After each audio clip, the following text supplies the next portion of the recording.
नमस्कार मित्रों, बहुत बहुत स्वागत है आपका fact study SM YouTube channel पर। तो आज जो सीपीसीटी का एग्ज़ाम जो होता है, जो मैंने कैलेंडर नया जारी हो गया है, उसके बारे में मैंने जानकारी दी हुई है अपने चैनल पर, तो आप ज़रूर उसको देख सकते हैं। तो बिल्कुल, और आप लोग बहुत परेशान रहते हैं कि सीपीसीटी की तैयारी कैसे की जाए। तो देखिए, जो कंप्यूटर वाला सेक्शन रहता है, मैं सीपीसीटी का जो है डिटेल्ड सिलेबस जो है उसकी ऑफिशियल वेबसाइट से लिया गया सिलेबस है ये, और इससे बाहर आपको कुछ भी नहीं पढ़ना है, ठीक है। बिल्कुल भी परेशान नहीं होना है, इससे बाहर कुछ नहीं पढ़ना है। तो चलिए, आपका समय ना गवाते हुए बिल्कुल सीपीसीटी का सिलेबस अपन डिस्कस कर लेते हैं। और मैं आपको ये ज्ञान क्यों दे पा रहा हूँ, क्योंकि मैं सीपीसीटी क्वालिफाइड हूँ, ठीक है। मेरा स्कोर कार्ड मेरे यूट्यूब चैनल पर डला हुआ है, आप देख लीजिए अगर आपको यकीन नहीं हो रहा है तो। सीपीसीटी क्वालिफाइड है मेरा दोनों सेक्शंस में, और तीनों सेक्शंस में, सॉरी, मेरा सीपीसीटी क्वालिफाई है, आप देख सकते हैं, ठीक है। और मैंने एक बार नहीं, दो बार मैंने क्वालिफाई किया हुआ सीपीसीटी, और इसी स्ट्रेटजी को मैंने फॉलो किया हुआ है। तो आप बिल्कुल देखिए, ये जो पहला आपका जो टॉपिक ये बनता है, ठीक है। तो आप ये पहला टॉपिक देखिए, ठीक है, ठीक है। इससे कंप्यूटर सिस्टम के बारे में आपको थोड़ी बहुत जानकारी होनी चाहिए, ठीक है। Awareness about different aspects regarding computer hardware, आपको हार्डवेयर पढ़ना है, ठीक है। और जनरेशन्स पढ़ना है, ठीक है। फर्स्ट जनरेशन, जैसे वैक्यूम ट्यूब कौन से जनरेशन में यूज़ हुआ, इस टाइप के क्वेश्चंस आपको पढ़ने हैं, ठीक है, ठीक है। आप प्रिंटर इनपुट डिवाइस कौन से होते हैं, आउटपुट डिवाइस कौन से होते हैं, जैसे देखिए कीबोर्ड कौन सा डिवाइस है, आप सोचिए, ठीक है। लाउड स्पीकर कौन सा डिवाइस है, आउटपुट है कि इनपुट है। स्कैनर जैसे इनपुट डिवाइस है, ठीक है। जॉयस्टिक कौन सा डिवाइस है, इस टाइप के क्वेश्चंस बनते हैं यहाँ से।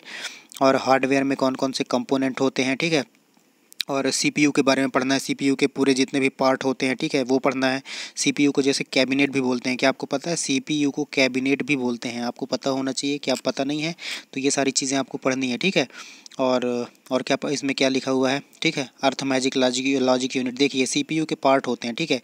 अर्थमैजिक लॉजिक यूनिट हो गया, ठीक है। मदरबोर्ड, साउंड कार्ड कहाँ पर लगता है, पेरिफेरल डिवाइस कौन से होते हैं, ठीक है। ग्राफिक कार्ड कहाँ पर लगता है, पूरा आपको मदरबोर्ड का पूरा सिस्टम आपको पता होना चाहिए। ये देखिए, joystick, microphone, optical character reader, ठीक है, MICR, ये सब आपसे पूछ सकता है कि ये कौन सी डिवाइस है, ठीक है। स्कैनर वगैरह, ठीक है, इसके बारे में जानकारी आपको होनी चाहिए। USB पेन ड्राइव हो गया, फ्लॉपी डिस्क हो गया, ठीक है। इसके बाद आपको पढ़ना है awareness regarding different aspects about computer software. अब आपने हार्डवेयर पूरा का पूरा देख लिया, ठीक है। अब आपको सॉफ्टवेयर के बारे में पूरा का पूरा जानकारी जो है होना चाहिए, ठीक है। तभी आप इसमें बिल्कुल 60+ आप स्कोर कर लेंगे, अगर आप इसको फॉलो करते हैं, इस सिलेबस को, ठीक है। आपको इसमें क्या क्या पढ़ना, देखिए, एप्लीकेशन सॉफ्टवेयर हो गया, ठीक है। और एम्बेडेड सॉफ्टवेयर हो गया, प्रोप्राइटरी सॉफ्टवेयर हो गया। अब ये क्या होता है, ये इस शब्द का क्या मतलब है, क्या आपको पता है? ये सारी चीज़ें आपको पता होनी चाहिए, ठीक है। और ओपन सोर्स सॉफ्टवेयर क्या हो गया, कंप्यूटर लैंग्वेज क्या हो गया, ओपन सोर्स सॉफ्टवेयर क्या हो गया, क्या आपको पता है ओपन सोर्स सॉफ्टवेयर क्या होता है? जैसे आपने जैसे कोई एप्लीकेशन बनी है ना, जैसे कोई एप्लीकेशन बनी है, उसका जो है किस सोर्स कोड के द्वारा, किस कोड को यूज़ करके बनाया गया है, और वो फ्री में भी अवेलेबल होता है। ये दोनों ही जो है कैरेक्टरिस्टिक होते हैं ओपन सोर्स सॉफ्टवेयर में, ठीक है। ओपन सोर्स सॉफ्टवेयर में ये दोनों के दोनों गुण होते हैं। और ये लाइनक्स जो एक ऑपरेटिंग सिस्टम होता है, वो जो ओपन सोर्स सॉफ्टवेयर का जो है उदाहरण है। एक क्लोज्ड सोर्स सॉफ्टवेयर भी होता है, जैसे एम एस ऑफिस जो है, ये एक क्लोज्ड सोर्स सॉफ्टवेयर का एग्जांपल होता है, जिसका ना तो सोर्स कोड पता होता है और ना ही ये फ्री में अवेलेबल होता है, ठीक है।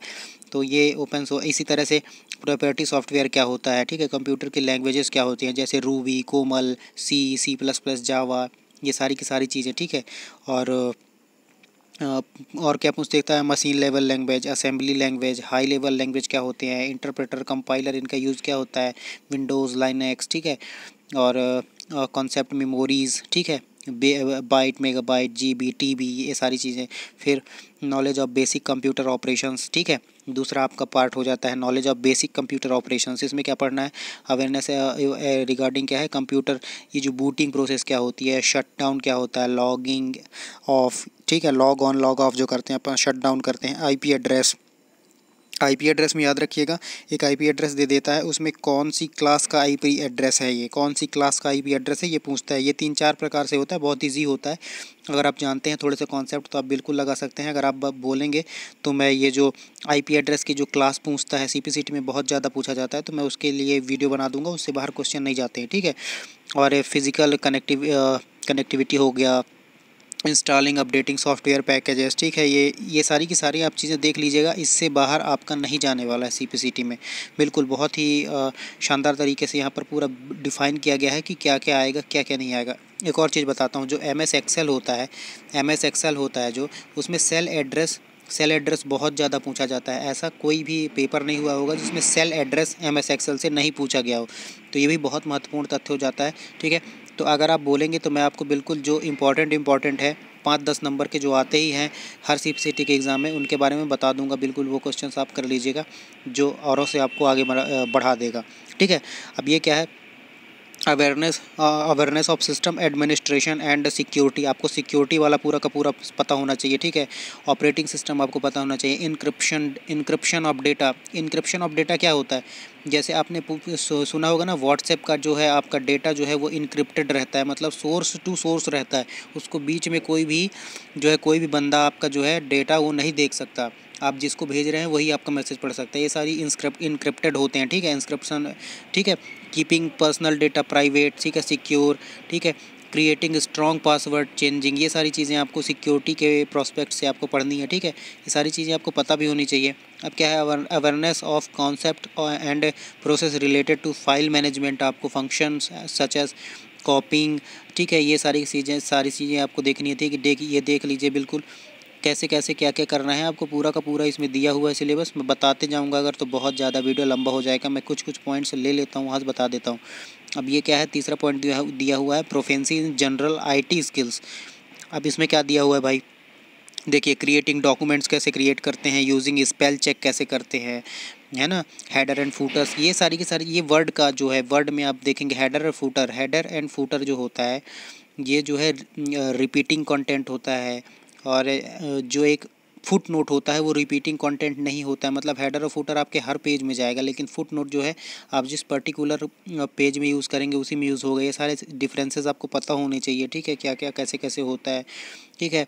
और ये क्या दिया हुआ है, numeric skills to deal with number and digits using formulas. ये एमएस एक्सेल वाला पार्ट है पूरा, मैंने आपको बताया एमएस एक्सेल वाला पार्ट है। फार्मूले भी आते हैं, अगर आप बोलेंगे तो मैं बता दूंगा आपको, ठीक है। Internet skills such as using search engine effectively, ठीक है। ये सारी की सारी आप देख लीजिएगा, सर्च इंजन्स के बारे में, वीडियो कॉन्फ्रेंसिंग, ये सारी की सारी बेसिक चीज़ें, बेसिक आईटी स्किल्स इसका नाम ही है, आपको बेसिक चीज़ें पता होनी चाहिए, ठीक है। अब ये जो है नॉन टेक्निकल का पार्ट आता है आपका, रीडिंग कॉम्प्रिहेंसन आता है, ठीक है। रीडिंग कॉम्प्रिहेंसन में क्या होता है, ability to read and understand passage in English comprehension question, ठीक है। आपको एक बिल्कुल आपको एक दिया होगा, एक मैटर दिया होगा, उससे रिलेटेड आपको क्वेश्चंस आएंगे, हिंदी और इंग्लिश दोनों में आते हैं, ठीक है। तो आप देख लीजिएगा उसको। अब मैथमेटिक्स एंड रीजनिंग भी आपके में पूछी जाती है, जो हर एग्ज़ाम में आती है। बिल्कुल आप सीपीसीटी दे रहे हैं तो ये बनेगा ही आपसे। और उसके अलावा क्या आता है, जनरल अवेयरनेस आता है, ठीक है। जनरल अवेयरनेस भी आपसे बन जाना चाहिए, ठीक है। अब कीबोर्ड स्किल्स में टाइपिंग आती है, ठीक है। इंग्लिश की टाइपिंग आती है और हिंदी की टाइपिंग आती है। देखिए, पहले आपको एक, इस समय चेंज हो गया है, पहले 2 मिनट का टाइम देता था, अब 5 या 10 मिनट, 5 मिनट का टाइम देता है शायद, जो है आपको कीबोर्ड चेक करने के लिए देता है। एक मैटर आता है, उसमें आप कीबोर्ड अपना चेक कर सकते हैं कि आपका कीबोर्ड सही से काम कर रहा है कि नहीं कर रहा है, ठीक है। उसमें आप जैसे, तो आपका कीबोर्ड अगर सही से काम कोई की नहीं कर रही है तो आप बिल्कुल जाकर आप बिल्कुल वहाँ पर बुलाकर अपने जो है इन्वेस्टिगेटर को बुलाकर आप कीबोर्ड जो है चेंज करवा सकते हैं, ठीक है। और मैं आपको यहाँ पर बताना चाहूँगा कि 400 वर्ड्स, जैसे आपको 15 मिनट में आपको कितने की स्पीड चाहिए, इंग्लिश में चाहिए 30 की स्पीड, तो ठीक है। तो 15 मिनट में आपको 30 की स्पीड चाहिए, तो सीधे सीधे 15 या 45 आपको 450 वर्ड जो है सही टाइप करने रहते हैं। इसके लिए आपको मिलते कितने हैं, इसके लिए आपको मिलते हैं 500 वर्ड्स, याद रखिएगा।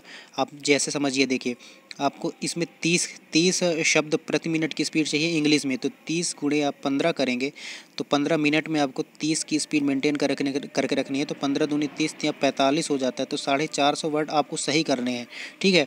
सही शब्द आपको लिखने हैं, और जिसमें आपको वर्ड्स दिए जाते हैं वो 500 वर्ड दिए जाते हैं, ठीक है।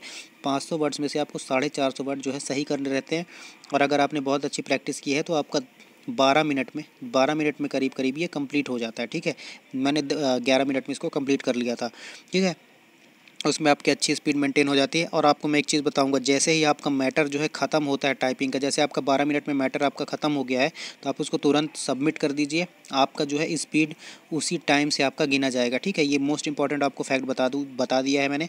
और एक मैं आपको टिप देना चाहूँगा कि जो है आप थोड़ा सा हाइट में रखकर कीबोर्ड को थोड़ा सा हाइट में रखकर जो है टाइपिंग करिए, ठीक है। क्योंकि आईऑन डिजिटल जोन में जो है कीबोर्ड को थोड़ा सा, इनका कीबोर्ड हार्ड भी रहता है और थोड़ा सा हाइट में भी दिया जाता है, जिससे काफ़ी प्रॉब्लम हो जाती है। वहाँ पर छोटी छोटी बातें हैं लेकिन आपको जाननी ज़रूरी है, ठीक है। ऐसे ही हिंदी टाइपिंग में भी आपको जो है 12 से 13 मिनट में आपको कंप्लीट करना है। अब हिंदी टाइपिंग में तो चूंकि 20 की स्पीड मांगता है 15 मिनट में मांगता है 20 की स्पीड, तो 15 दूनी 30, इसमें 300 वर्ड्स आपको लिखने रहते हैं 15 मिनट में। लेकिन वहाँ पर करीब करीब 400 वर्ड्स मिलते हैं, ठीक है। 350 या 400 वर्ड्स मिलते हैं और आपको 12 मिनट में कंप्लीट कर 15 मिनट में कंप्लीट करने रहते हैं, बिल्कुल। और जैसे ही आपका मैटर ख़त्म होता है आप उसको सबमिट कर सकते हैं। तो ये सारी चीज़ें आपको बता दी गई हैं। और हिंदी टाइपिंग में आप मोस्टली आप यूज़ करिए रेमिंगटन गेल ही आप यूज़ करिए। इंस्क्रिप्ट मत यूज़ करिए, क्योंकि इंस्क्रिप्ट टफ भी होता है और बहुत जगह काम भी नहीं आता, ठीक है। तो रेमिंगटन गेल ही आप प्रेफर करें तो ज़्यादा बेटर होगा, ठीक है। उसके लिए क्या दे, अब नीचे आप देख लीजिए CPCT असेसमेंट पैटर्न, ठीक है। इसमें क्या होगा, MCQ होंगे 75 क्वेश्चंस जो है आते हैं, जिसमें से 52 क्वेश्चंस जो है वो कंप्यूटर के रहते हैं। और इसके बाद जितने भी क्वेश्चंस बचते हैं वो नॉन टेक्निकल रहते हैं, ठीक है, जो आपकी नॉर्मल एग्ज़ाम्स में आते हैं। उसके अलावा हिंदी टाइपिंग और इंग्लिश टाइपिंग रहती है। और मोस्टली 80% जो एग्ज़ाम होते हैं असिस्टेंट ग्रेड 3 लेवल के, उसमें हिंदी टाइपिंग जो है मांगी जाती है। हिंदी टाइपिंग से आपका काम चल जाता है। लेकिन कुछ 20% जो एग्ज़ाम होते हैं जिसमें हिंदी और इंग्लिश टाइपिंग दोनों मांगी जाती है, ये बात आप विशेष तौर पर ध्यान रखेंगे, ठीक है। और जो आपका ASI LDC आने वाला है, उसमें जो है हिंदी टाइपिंग से आपका काम चल जाने वाला है, ठीक है। अब ये सारी चीज़ें तो आप क्या ही देखेंगे, ठीक है। और ये सारी चीज़ें तो मैं आपको बता चुका हूँ। तो ये आपका डिटेल सिलेबस है। आप मेरा टेलीग्राम चैनल ज्वाइन कर लीजिएगा और आप मुझे कमेंट सेक्शन में बताइएगा, तो मैं ये जो है टेलीग्राम चैनल में अपने डाल दूँगा, ठीक है। तो मैंने आपकी हेल्प करने की कोशिश की है। अगर आपको थोड़ी भी अगर मेरी मेहनत अगर आपको अच्छी लगी हो तो आप वीडियो को लाइक ज़रूर कर दीजिएगा, इससे हमें मोटिवेशन मिलेगा। चैनल को सब्सक्राइब ज़रूर कर लीजिएगा और अपने दोस्तों के साथ शेयर कर लीजिएगा। मैंने बहुत एक मॉक टेस्ट भी डाला हुआ है, उसको भी देखिएगा। अगर उस मॉक टेस्ट में आपके 20+ भी मार्क्स आ रहे हैं तो आप बहुत अच्छी तैयारी में हैं, ये बात आप याद रखिएगा। बहुत ही हाई लेवल के क्वेश्चन है उसमें, ठीक है। तो आप चैनल को सब्सक्राइब जरूर कर लीजिएगा, आपको बहुत सारी अपडेट्स मिलती रहती हैं। सपोर्ट करिए, ठीक है। और चैनल को सब्सक्राइब जरूर कर लीजिएगा। छोटी लेकिन मोटी बात आपको बता दी गई है, ठीक है। तो आप चैनल को ज़रूर सब्सक्राइब कर लीजिएगा। मिलते हैं अगले वीडियो में। जय हिंद, जय भारत।